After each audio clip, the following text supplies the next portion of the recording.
Good morning. Today we're going to talk about society, social relations, and the economic structure. When Hegel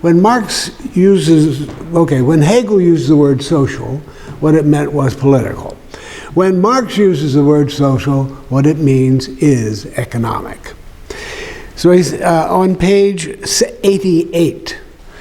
Labor is, in the first instance, a process. Of course, money was also a process, in which both man and nature participate, and in which man, of his own accord, starts, regulates, and controls the material reactions between himself and nature.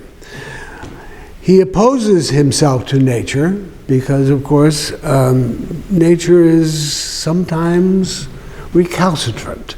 It doesn't necessarily do what man wants it to do, like it develops viruses, which we wish it wouldn't. Anyway, the setting in motion arms and legs and hands and head, the natural functions of his body in order to appropriate nature's productions in a form adapted to his own wants, right? In other words, the human being adapts nature to and for his purposes. Nature, as Marx understands, is the universal object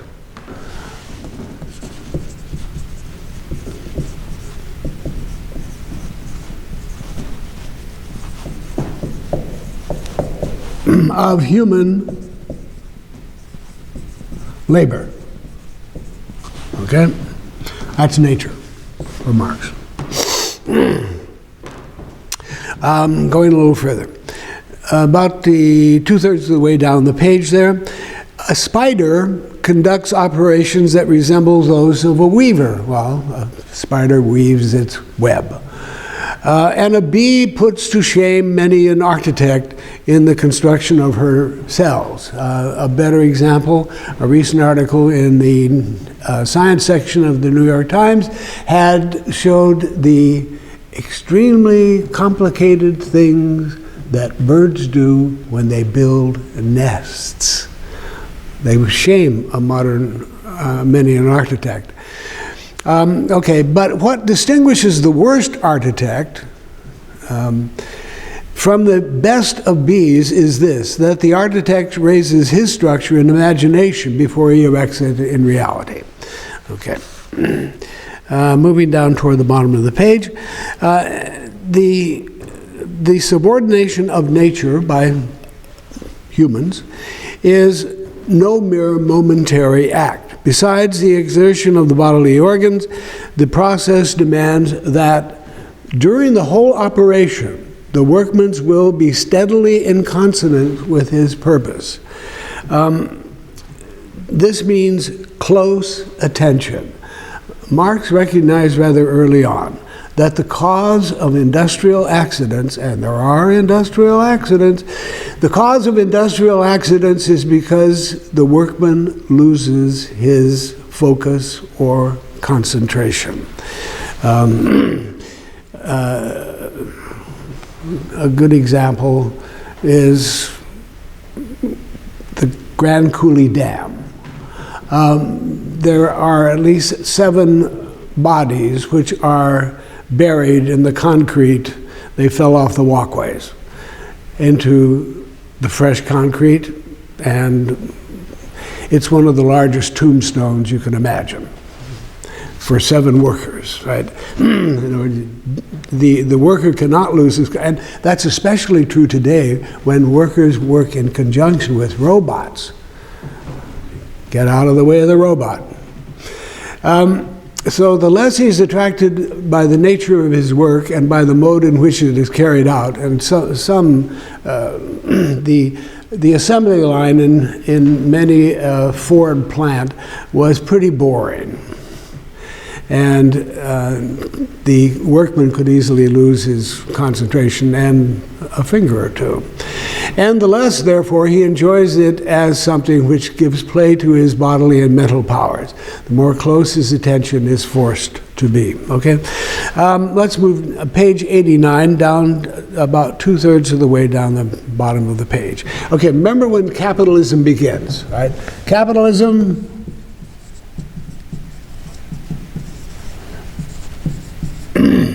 began when labor becomes a commodity. Okay? A commodity is something which is bought and sold in the marketplace. I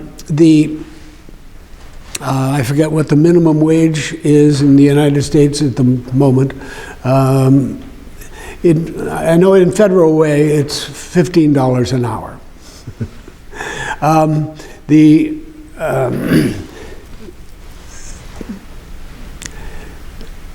If, on the other hand, the object of labor has, so to say, been filtered through previous labor, we call it raw material. Okay.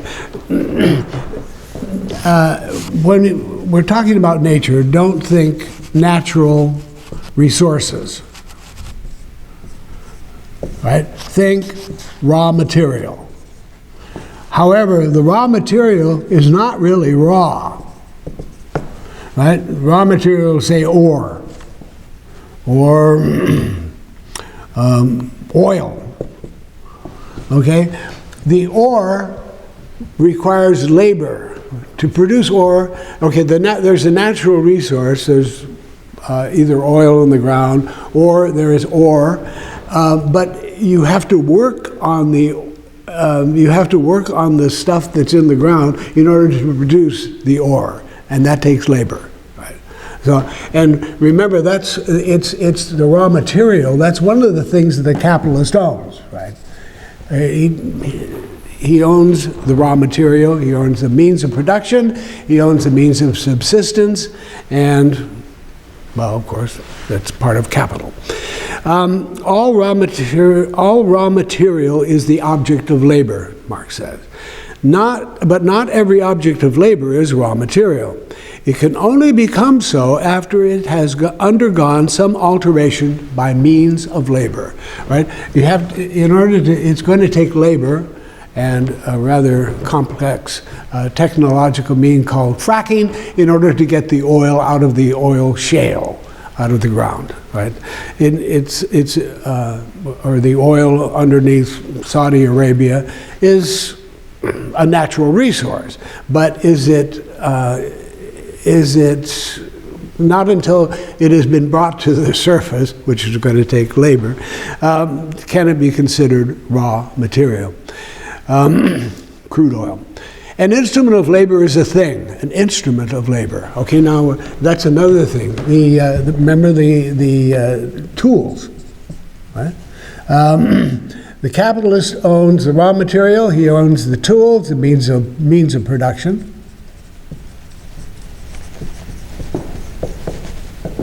And he also owns the means of subsistence, as we saw. So, an instrument of labor is a thing, or a complex of things, for example, a factory, which the laborer imposes between himself and the object of his labor, right? In a way, what the tools or instruments of industry represent for Marx is what the slave in Hegel, in the master-slave relationship, serves in Hegel's philosophy. He makes use of mechanical, physical, and chemical properties of some substances in order to make other substances subservient to his aims. Okay? And of course, in the same way that in Hegel, the slave, because the slave works nature for the master is alienated from nature. Well, similarly, in the case of the laborer, he's alienated from the tools which he uses to produce, right? In other words, they are not his, unlike in the feudal age, right? Feudalism. Unlike in feudalism, where you had the guild system, and the laborer owned his tools. Okay. Take a look at the top of page 90. In gathering which a man's own limb serves as the instruments of it, the first thing of which the laborer possesses himself is not the object of labor, but his instrument. Okay. Think of the difference between, a shovel, right?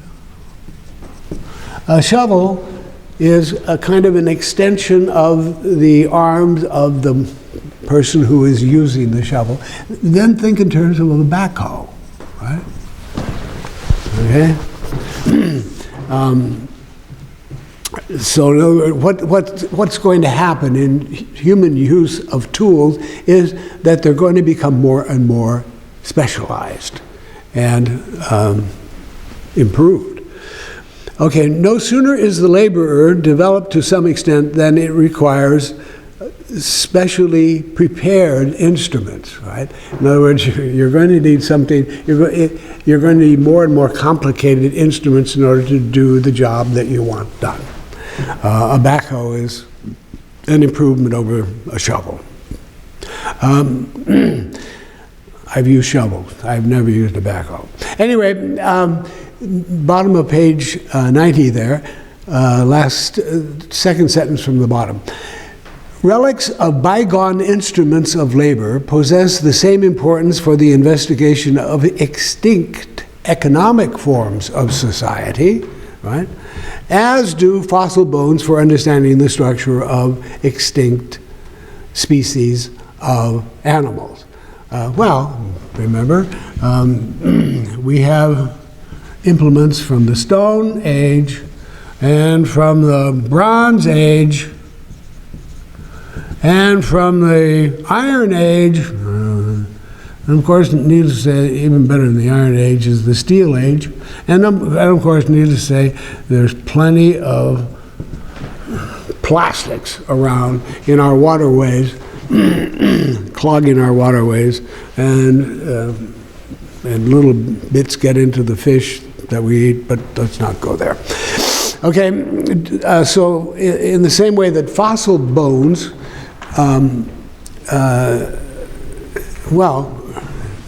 this is the way in which the human being is described. Homo faber, the man as a maker of tools and instruments. It is not the articles made, but how they are made, and with what instruments, that enables us to distinguish different economic elements. In order to make a stone tool, you use flint and you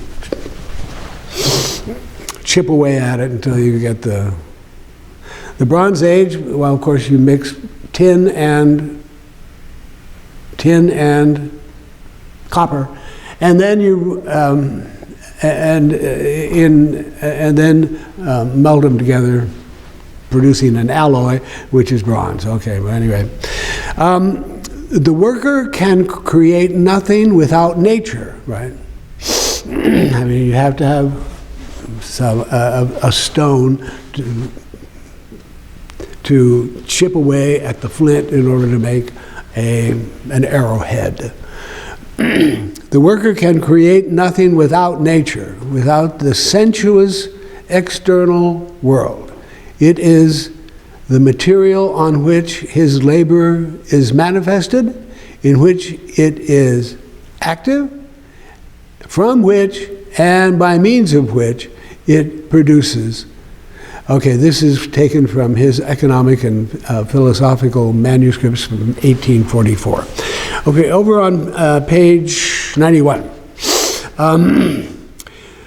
Nature constructs no machines, no locomotives, railways, electric telegraphs, self-acting mules. I think he's talking about donkey engines, which are a form of moving logs, for example. They are the products of human industry, material natural materials transformed into instruments of the human domination of nature or of his activity in nature. They are instruments of the human brain created by the human hand. All right? In other words, you need, what is the laborer? Well, the laborer is a hired hand.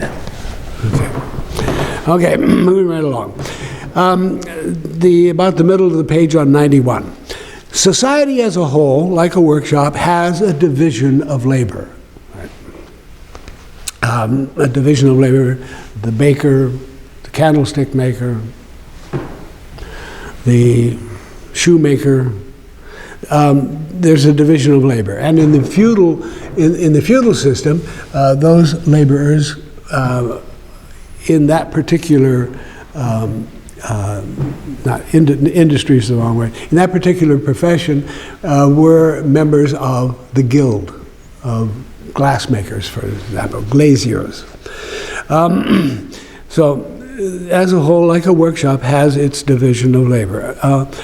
Bottom of the page there. Under the patriarchal system, under the caste system, under the feudal guild system, there was a division of labor in society as a whole according to fixed rules. Right? If you were a member of one guild, you did not do things which were, well, in the same way today. If you're a member of the Carpenters Union, you can't do electrical work. You have to call an electrician to do the, or a plumber to do the, etc.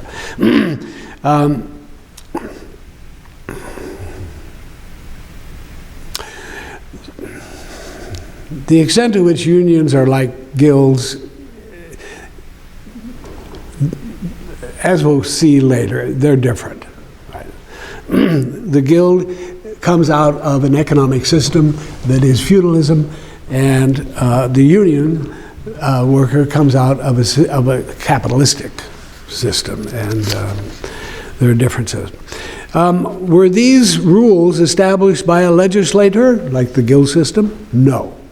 They were born originally from the conditions of material production, right? Because each member of the guild produced that kind of product. And only much later were they established as laws, like, for example, the law of following in your father's footsteps, right? In other words, if your father was a member of a guild, that's what you went into. Okay. Various divisions, so many bases of social organization. Okay, you also have cottage industries in the feudal system. I mean, for example,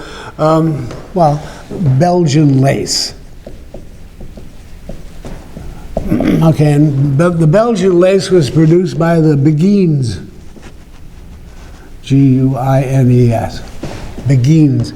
The Beguines were kind of a quasi-religious order in the late Middle Ages, made up of women who did not marry, right? And they lived in kind of communities, and there was a colony of Beguines that lived just down the hill from where I lived in Leuven when I was there. Okay, so for all the division of labor within the workshop, it was only very slightly developed in all these types of societies, right? The division of, they all made the lace, right? But there was not much of a division of labor. Well, I take that back.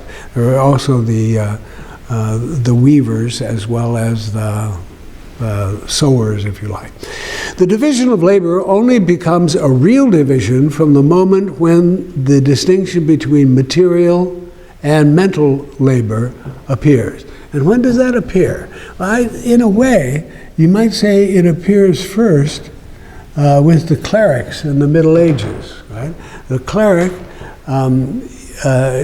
was one who got a tonsure. He was a tonsured person. I'd take off my hat to show you what a tonsure looks like, but the clerics, you might call them white-collar workers. In the Middle Ages, they were the ones who were educated, right? And clerics were not simply priests or brothers. They were you were a cleric if you went to be a cleric, to go to one of the monastic or cathedral schools. You had to take tonsure. You had to be a cleric. So there was a distinction between, clerical and lay, right? So a kind of a division in the Middle Ages, right? And the difference between material and mental labor. You didn't necessarily learn to write. They didn't have grade schools in the Middle Ages. But even if this theory, theology, philosophy, ethics, comes into contradiction with existing conditions, this can only occur as a result of the fact that the existing social conditions have come into contradiction with the existing means of production. Okay. In other words, what happens with in the 16th century? Well, you got the Jesuits for one thing, right? And what did the Jesuits, they developed a thing called casuistry. Why did they have to develop a thing called casuistry? Well, because with capitalism, right, there came, with the development of capitalism, there came problems, we'll call them ethical business problems. In other words,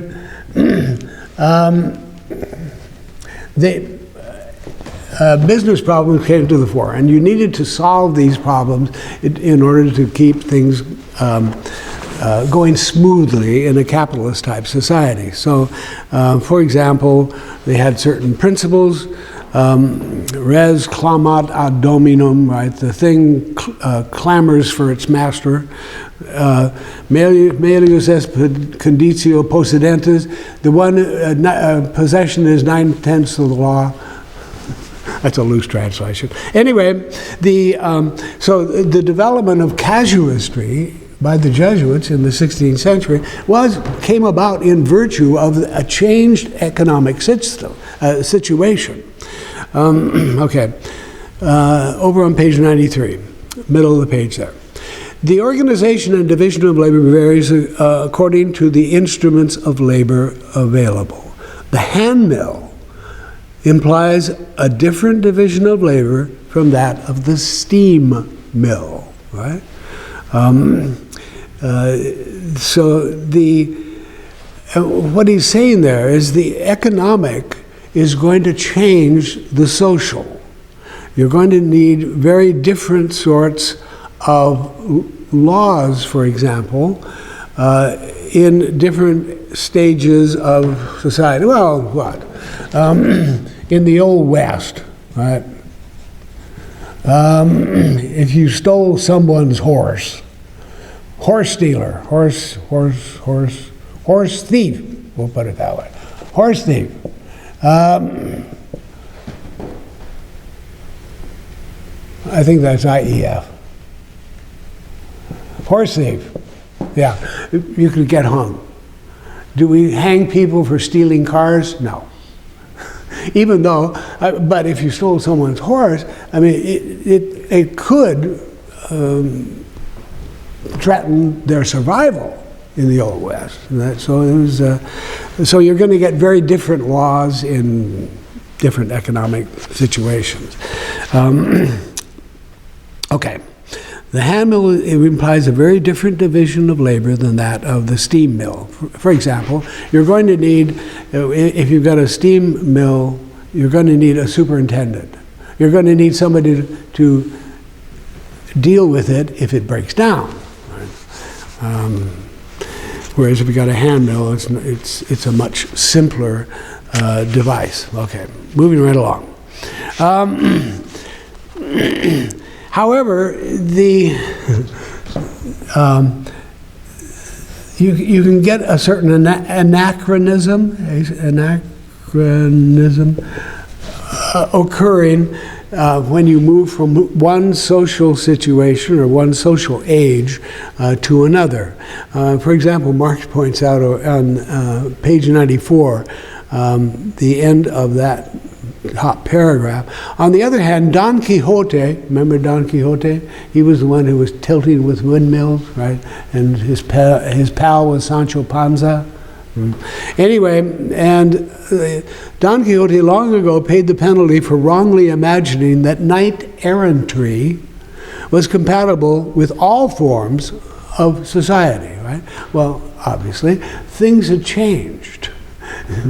And knight-errantry was all right at a certain period in the medieval society, but after a while it became kind of, okay, we went through similar stages in our own country, right? In other words, the idea of, the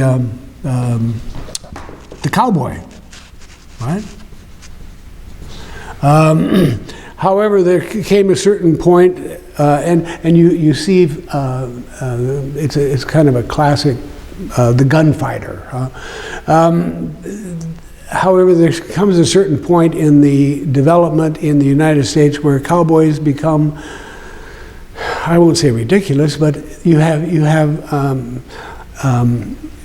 like what, The Wild Bunch, The Magnificent Seven, those films, right? Where the cowboy doing the things that cowboys did earlier in the Old West become somewhat incompatible. Well, I mean, after all, does the modern rancher ride a horse out into his acreage?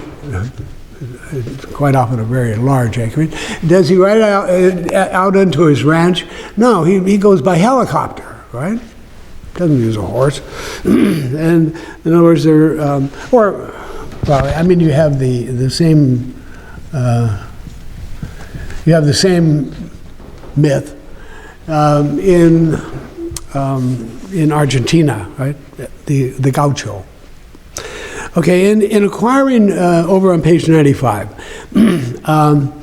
in acquiring new forces of production, men change their mode of production, their way of earning their living. They change all their social relations, right?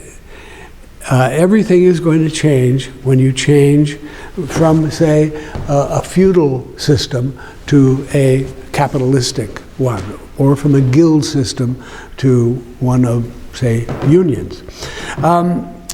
The men change their way of earning. They change all their social relations, right? And those social relations are now they're political, they're legal, even religious. The hand mill will give you a society with a feudal lord, feudalism, right? The steam mill, a society with an industrial capitalist. Very different society. The same men who establish social relations in conformity with their material power of production also produce principles, laws, and categories in conformity with their social relationships. Well, I mean, after all, if all of a sudden you develop computers, or computers are developed, those are going to be used in industry, in society, and you're going to create a different sort of age, an information age. And you're going to need different laws, like laws against hacking, computer hacking. They are historical and transient products. Okay, moving right along.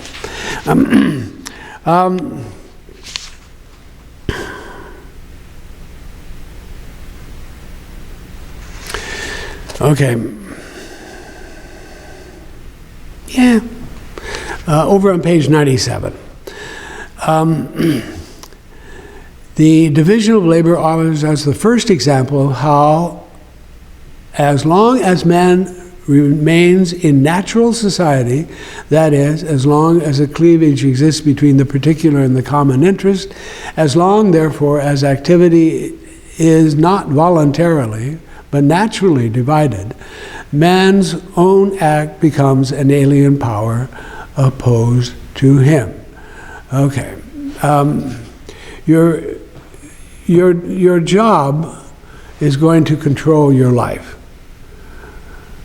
Not you, your job, right?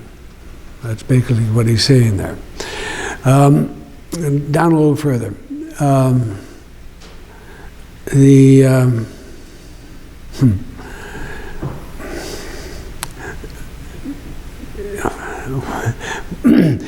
is a hunter, okay. Whereas in a communist society, this is absolutely ridiculous. Whereas in a communist society, where people has one exclusive sphere of activity, but each man become accomplished in any branch he wishes,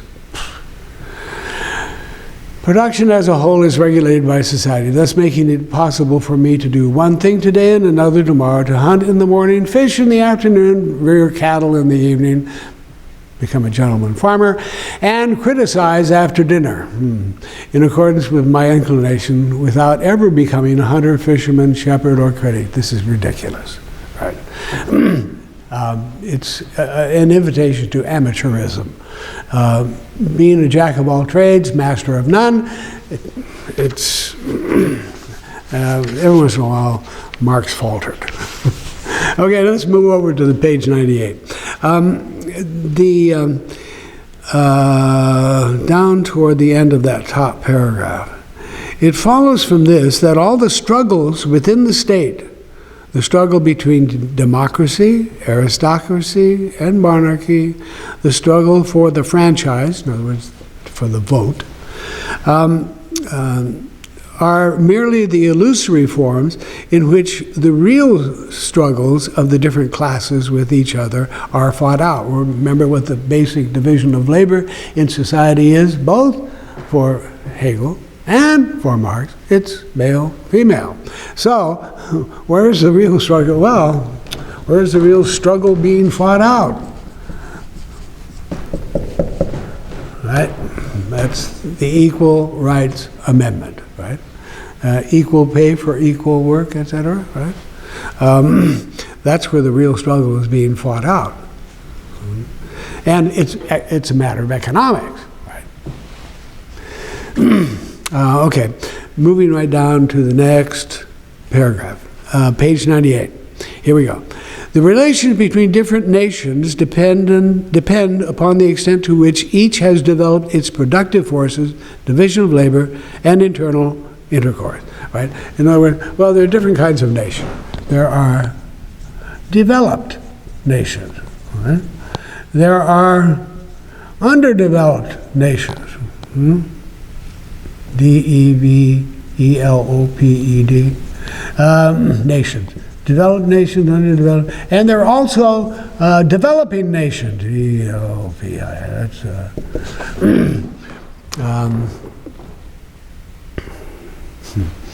okay. Okay.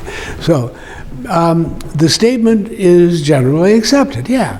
Not only the relation of one nation to others, however, but also the whole internal structure of the nation itself depends on the stage of development reached by its production and its internal and external industry.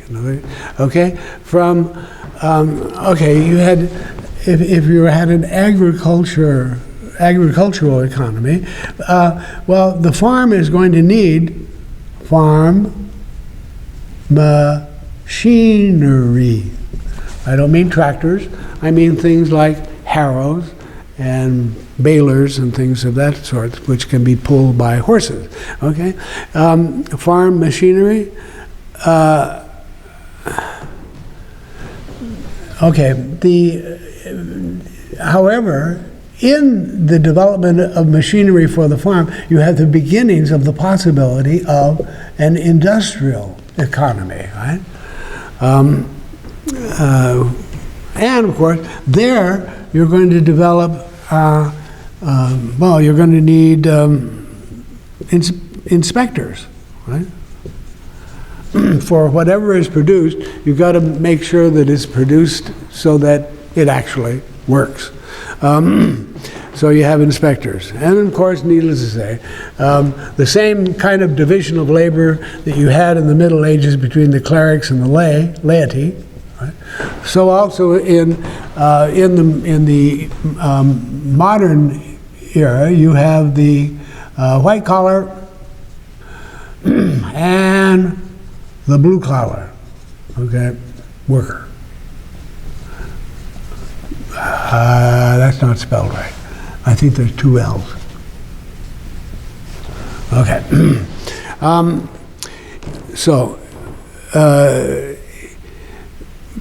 Each new productive force, so far as it is not merely a quantitative extension of productive forces already known, the cultivation of fresh land, results in a further development of the division of labor. You develop a much more complex division of labor as a result.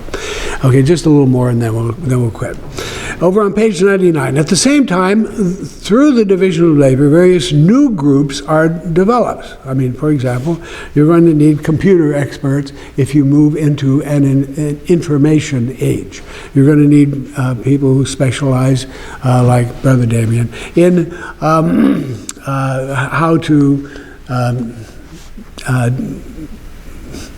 how to deal with computers. Okay, how to program them, how to make sure that they continue to do what they're supposed to do. Within these various branches, among the individuals operating in distinct kinds of with the computer expert, you're going to need people who are expert both in the hardware and also in the software, put it simply. The relative position of these groups is determined by the methods employed in agriculture, industry, and commerce. For example, you're still going to have farm workers, right? Right? Pick the crops. In fact, that's a problem in Europe right now because they closed all the borders whereby the people from Eastern Europe came over to harvest the produce in Western Europe, right? And France, Germany, etc. Well, they've closed their borders. So now who's going to harvest the crop, right? And similarly, when you need farm workers, right? Of course, we have no problem in the United States. We use illegals. May as well be honest. And when it comes to an industrial type thing, right? We'll call them illegal. Sounds kind of harsh. Well, why not? Put it down. You need illegal illegals. Okay, and when you have industrial production, right? You develop what are called sweatshops. And since you can't hire the kinds of people in the United States who are willing to work in sweatshops anymore, what do? You outsource, right? I have any number of pieces of clothing which were produced not in the United States. They were produced in Vietnam, Bangladesh, right, where labor is cheaper, right? On that unhappy note, let's quit.